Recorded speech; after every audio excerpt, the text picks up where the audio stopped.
বাংলাদেশে আসলে direction is not very easy. যদি আমি ডিরেকশনে যাই তাহলে আমি বয়সের আগেই বুড়ো হয়ে যাবো। This is the only thing I can do, এবং আমি এটা করেই যাব। আপনার কাছে যদি জানতে চাই সিনেমাটোগ্রাফার কেন হলেন, অন্য কোনো পেশায় না কেন, এই ইচ্ছাটা কেন হলো? সিনেমাটোগ্রাফার কেন হইলাম আসলে এই সময় আইসা ধরেন আমিও নিজেকে নিজে প্রশ্ন করে আসলে খোঁজার ট্রাই করছি।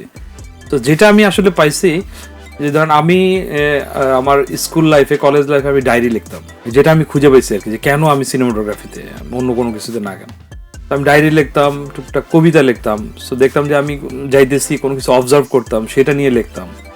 তো আমার মনে ওই অবজারভেশনের এক্সপ্রেশনটাই আমার জাস্ট মাধ্যমটা চেঞ্জ হয়েছে, হয়তো কলমের জায়গায় আমি ক্যামেরাটা চুজ করছি। তো এইটা আমার মেইন আর কি মেইন পয়েন্ট আর কি, যে আসলে আমি ওই এক্সপ্রেস করার একটা তাগিদ ছিল। সো একটা সময় এসে দেখা গেছে যে ক্যামেরাটা আমার কাছে খুবই একটা লাভলি টুল হিসেবে আমার কাছে ইন্ট্রোডিউস হয়েছে, আমিও মজা পাইছি, দেখা যাচ্ছে কন্টিনিউ হয়েছে। এভাবে আসলে সিনেমাটোগ্রাফিতে আসা। এখন যদি বলতে পারেন যে আমি ডিরেকশনে কেন নাই, কারণ আমি দেখছি যে আমি আসলে খুব মাল্টিটাস্কিং মানুষ না। আমি শুধু একটা কাজই বা দুইটা কাজ, মানে একটা কাজই আমি ফোকাস দিয়ে করতে পারি আর কি। সো আমি দেখলাম যে বাংলাদেশে আসলে direction is not very easy. এটা আসলে অনেক কিছু মনে করেন ডিরেক্টরের মাথায় থাকে। আমি আমার শুরুতে আমি বুঝে গেছি যে আসলে যদি আমি ডিরেকশনে যাই তাহলে আমি বয়সের আগেই বুড়ো হয়ে যাবো। তো আমি এই কারণে একদম সিনেমাটোগ্রাফিতে আছি। এখানে একটা ভ্যারিয়েশন আছে, একটা গল্প থেকে আরেকটা গল্পে লাফ মেরে মেরে যাইতেছি, যেখানে একজন ডিরেক্টর একটা গল্পেই অনেকক্ষণ থাকতে হয়।